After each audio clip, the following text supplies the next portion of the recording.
You ask Tiger to solve. This deals with linear equations with one unknown. The final result is y equals 27. Let's solve it step by step. Group all constants on the right side of the equation. Add 2 to both sides. Simplify the arithmetic.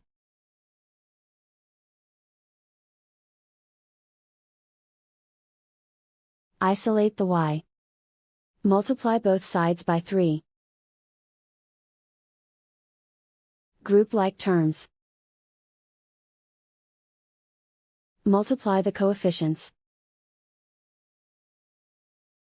Simplify the fraction. Simplify the arithmetic. And so the final result is y equals 27.